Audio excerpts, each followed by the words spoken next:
Film की शुरुआत एक शॉन नाम के आदमी को दिखाने से होती है, जो अपनी बेटी के मैक्सिको से ना लौटने की वजह से परेशान है। शॉन की बेटी 3 दिन पहले अपने दोस्तों के साथ मैक्सिको में छुट्टियां बिताने गई थी, जो अभी तक वापस नहीं लौटी। इसके बाद हम शॉन को अमेरिका का बॉर्डर पार करते हुए देखते हैं, जो खुद ही अपनी बेटी को ढूंढने का फैसला करता है और मैक्सिको में दाखिल हो जाता है, जहां उसे कहीं से सूचना मिलती है कि उसकी बेटी जिस कार से यहाँ आई थी उसे मैक्सिको के एक डंप यार्ड में देखा गया है। शॉन जल्दी से डंप यार्ड में पहुंच जाता है और थोड़ी ही देर में शॉन उस कार को ढूंढ लेता है। वो जल्दी से कार की तलाशी लेता है और सुराग ढूंढने की कोशिश करता है, लेकिन उसे कार में कोई भी ऐसा सुराग नहीं मिलता जिससे उसकी बेटी के बारे में पता चल सके। शॉन वहाँ से निकलकर पास के एक पुलिस स्टेशन में जाता है और सारी घटना पुलिस को बताता है। फिर 2 पुलिस वाले शॉन के साथ उस डंप यार्ड में आते हैं, लेकिन शॉन देखता है कि अभी जो कार उसने यहाँ देखी थी वो वहाँ से गायब है। वो उन दोनों पुलिस वालों को यकीन दिलाने की कोशिश करता है कि जिस कार से उसकी बेटी मैक्सिको आई थी वो अभी यहीं पर थी।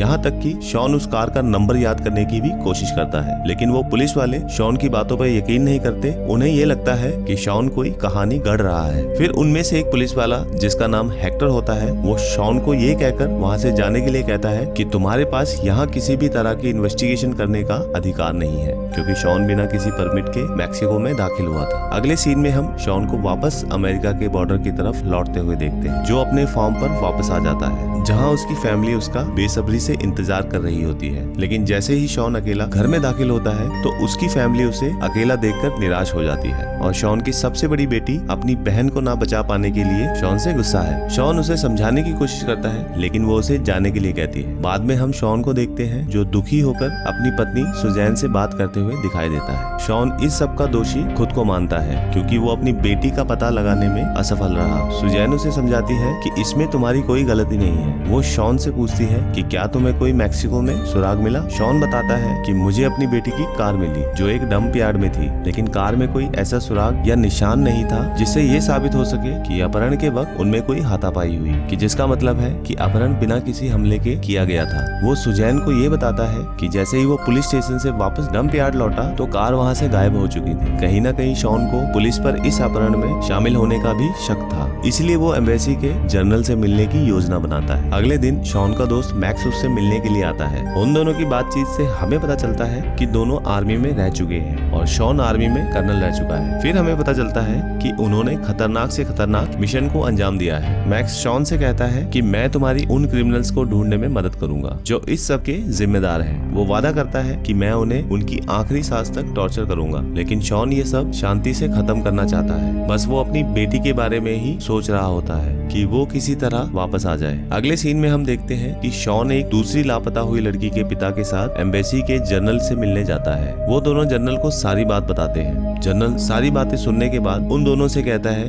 कि बेहतर होगा तुम दोनों अपनी बेटियों को भूल जाओ। जिस गिरोह ने तुम्हारी बेटियों का अपहरण किया है वो एक बेरहम गिरोह है जो उस जगह पर राज करता है, और वो लोग अपने रास्ते में आने वाले हर आदमी को बिना रहम किए मार डालते हैं। जनरल का इस तरह का जवाब सुनकर वो दोनों चौंक जाते हैं। जनरल आगे बताता है कि इस गिरोह ने कुछ दिन पहले 37 लोगों को इसलिए मार डाला क्योंकि वो लोग उनके धंधे में अड़चन डाल रहे थे, और तो और 1 साल पहले एक ईमानदार पुलिस वाले को वहाँ ट्रांसफर किया गया था, जिसने बड़ी बहादुरी के साथ इस गिरोह पर लगाम लगानी चाहिए। लेकिन एक रात जब वो घर पर अपने परिवार के साथ सो रहा था, तब इस गिरोह ने उसे और उसके सारे परिवार को गोलियों से भून डाला। तब से यहाँ के लोगों के साथ साथ सारा पुलिस डिपार्टमेंट उनके लिए काम करता है। ये सारी बातें सुनकर उनकी सारी उम्मीदें टूट जाती है। वो दोनों निराशा के साथ एक दूसरे की तरफ देखते हैं। वो जनरल से पूछते हैं कि इस सब में हमारी बेटियों को क्यों निशाना बनाया गया। जनरल बताता है कि कार्टेल गिरोह मानव तस्करी के लिए भी जाना जाता है। इसके बाद वो कहता है मैं इसमें तुम्हारी कोई मदद नहीं कर सकता, जिसके लिए मैं तुमसे माफी मांगता हूँ। ये सुनकर दोनों वहाँ से चले जाते हैं। फिर हम देखते हैं कि शॉन न्यूज चैनल वालों को बुलाकर सारी बात लाइव टीवी पर बोलता है। साथ ही वो अपनी बेटी को हिम्मत रखने के लिए कहता है और जल्द ही उसे बचाने का वादा करता है। ये न्यूज दुनिया भर में लाखों लोग देखते हैं, जिसमें कार्टेल गिरोह का लीडर विक्टर गार्जा भी होता है। विक्टर थोड़ी छानबीन के बाद जान जाता है कि शॉन एक एक्स आर्मी सोल्जर है और उसे अपनी बहादुरी के लिए काफी मेडल भी मिले हैं। विक्टर को कहीं न कहीं डर होता है कि शॉन जल्दी उन तक पहुंच जाएगा, इसलिए वो एक्शन में आ जाता है। वो सबसे पहले उन दोनों लोगों को जबरन बुलाता है जिन्होंने उन दोनों अमेरिकन लड़कियों का अपहरण किया था। हेक्टर और उसका एक साथी था।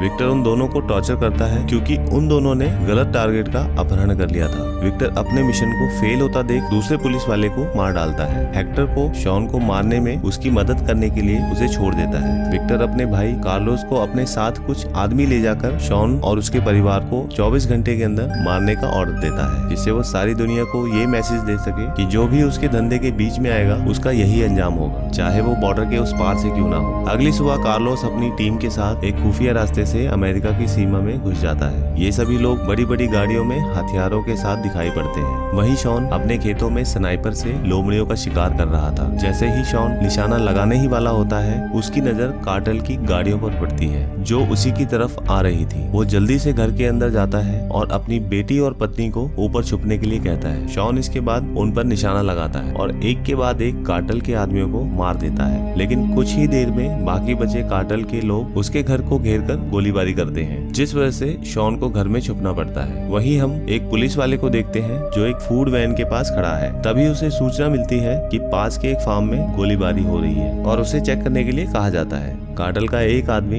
दरवाजा तोड़कर घर में घुसने की कोशिश करता है। जैसे ही वो घर के अंदर जाता है, शॉन उसे गोली मार देता है। शॉन पूरे घर के फर्श पर प्लेटों को तोड़ के फैला देता है, जिससे उसे उनकी हलचल का पता चलता रहे। इससे परेशान होकर कार्लोस सभी को चारों तरफ से जाने का ऑर्डर देता है। साथ ही वो हेक्टर को शॉन की फैमिली को ढूंढने के लिए मजबूर करता है, लेकिन ये प्लान कार्टेल के लोगों के लिए बुरा साबित होता है। शॉन एक के बाद एक काफी लोगों को मार गिराता है। फिर हम देखते हैं कि घर में हर जगह गोलियां और लाशें पड़ी हुई है। तभी शॉन हेक्टर को गन पॉइंट पर ले लेता है। कार्टेल के लोग शॉन पर ग्रेनेड से भी हमला करते हैं, जिससे शॉन फैमिली पर खतरा बढ़ता देख उन्हें खिड़की से बाहर निकाल देता है और कार्टेल के लोगों का ध्यान भटकाता है। फिर हम देखते हैं कि कार्लोस शॉन के बीच फाइट होती है। ये दोनों एक दूसरे पर गोलियां चलाते हैं। तभी घर के बाहर वही पुलिस वाला आ जाता है। उस पुलिस वाले को लगता है कि ये कोई घरेलू लड़ाई है, लेकिन जब पुलिस वाला एक आदमी के सिर से गोली आर पार होते देखता है तो वो समझ जाता है कि ये कोई मामूली लड़ाई नहीं है। इतने में पुलिस वाला संभल पाता, कार्टेल के लोग उसे देख लेते हैं और पुलिस वाले पर गोलियां चलाने लगते हैं। पुलिस वाले को बचने के लिए अपनी कार के पीछे जाना पड़ता है। उनमें से एक आदमी उसकी कार के पास आकर उस पर गोलियां चलाता है। पुलिस वाला बहादुरी दिखाते हुए उसके सिर में गोली मारकर उसे मार देता है। इससे कार्टेल के लोगों का ध्यान भटक जाता है और कार्लोस भी पुलिस वाले की तरफ बढ़ता है। इसी का फायदा उठाकर शॉन घर के बाहर अपनी फैमिली के पास आ जाता है और सावधानी से अपनी फैमिली को गैरेज की तरफ ले जाता है। शॉन अपनी फैमिली को लेकर अपनी कार की तरफ बढ़ता है। ये देखकर कार्टेल के आदमी उस पर गोलियां चलाते हैं, लेकिन शॉन सभी को मारकर अपनी कार तक पहुंच जाता है और अपनी फैमिली के साथ वहां से निकल जाता है। इसके बाद हम देखते हैं कार्टेल के लोग अभी भी शॉन की गाड़ी का पीछा कर रहे हैं और उन पर गोलियां चला रहे हैं। तभी वो देखता है कि उसकी गाड़ी में आग लगने वाली है। शॉन एक तरकीब लगाता है, वो गाड़ी की स्पीड बढ़ा देता है और एक जगह गाड़ी सड़क के किनारे रोककर अपने पीछे आ रहे कार्टेल के लोगों पर गोलियां चलाता है। शॉन सटीकता से निशाना लगाकर सभी के साथ साथ ड्राइवर को भी मार देता है। फिर हम देखते हैं कि कार्लोस जमीन पर घायल पड़ा है। वो गन उठाने की कोशिश करता है, लेकिन कार्लोस ऐसा नहीं कर पाता। कार्लोस शॉन से कहता है कि इसके लिए तुम्हें पछताना पड़ेगा। ये सुनकर शॉन को गुस्सा आ जाता है। वो कार्लोस से अपनी बेटी के बारे में पूछता है। उसके ना बताने पर शॉन उसके दोनों पैरों में गोली मार देता है। गोली लगते ही कार्लोस डर जाता है और अपने भाई के सभी ठिकानों के बारे में बता देता है। शॉन उसे शुक्रिया बोलकर उसके सिर में गोली मार देता है, जिससे कार्लोस की वही मौत हो जाती है। शॉन को अब अपनी फैमिली की चिंता है। वो जल्दी से अपनी फैमिली को एक सेफ जगह पर भेज देता है। इसके बाद शॉन अपने उसी फ्रेंड को कॉल करता है जिसका नाम मैक्स है। वो मैक्स की बात मान जाता है कि मैक्स शॉन के पास आता है। जहाँ पहले शॉन इस मामले को शांति से निपटाना चाहता था, वो अब मैक्स के तरीके से इस खेल को खत्म करना चाहता है। वहीं मैक्स अपने साथ बहुत सारे हथियार लाया है। कहीं ना कहीं इन्हें पता है कि उनका मुकाबला मैक्सिको की एक सबसे बड़ी गैंग से है। इसके बावजूद दोनों के चेहरे पर डर का कोई नामो निशान नहीं होता।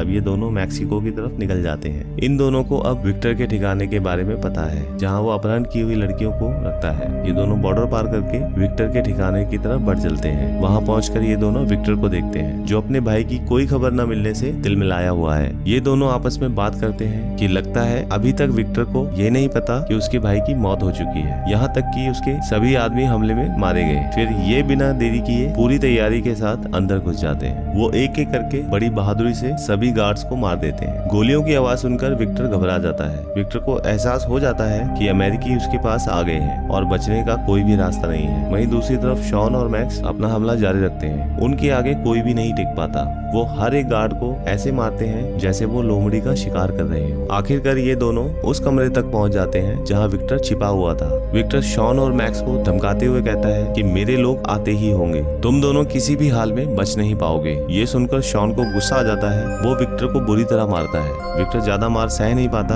और शॉन को अपने दूसरे ठिकाने पर ले जाने के लिए मान मान जाता है। ये तीनों कार में बैठकर उस ओर निकल पड़ते हैं और जल्द ही वहाँ पहुँच जाते हैं जहाँ लड़कियों को रखा गया था। शॉन और मैक्स बिना किसी परेशानी के वहाँ मौजूद गार्ड्स को मार गिराते हैं। इसके बाद शॉन अपनी बेटी तक पहुँच जाता है और अपनी बेटी को वापस पाकर इमोशनल हो जाता है। ये देखकर खुश होता है कि उसकी बेटी जिंदा है और ठीक है। वो दोनों लड़कियों को लेकर वहाँ से निकल जाता है। वहीं हम मैक्स को देखते हैं जो अभी भी नहीं रुकता। वो विक्टर के पास आता है और उसे टॉर्चर करता है। अगली सुबह हम देखते हैं कि मैक्स एक चौराहे पर विक्टर का कटा हुआ सिर रखकर वहाँ से निकल जाता है। मैक्स को देखकर लगता है कि उसे ऐसा करने में काफी सुकून मिला है। अंत में हम देखते हैं कि शॉन का परिवार एक बार फिर से पूरा हो गया है। अब उन्हें किसी भी बात का डर नहीं है। वो इस पल को सेलिब्रेट करते हैं। इसी के साथ ये कहानी, ये फिल्म यहीं खत्म हो जाती है। ये कहानी दर्शाती है कि हमें किसी भी मुसीबत में अपनों का साथ और अपनों पर से विश्वास नहीं छोड़ना चाहिए। ये फिल्म सन 2023 में रिलीज हुई। आपको ये कहानी कैसी लगी कमेंट में बताएं और सब्सक्राइब करना ना भूलें। धन्यवाद।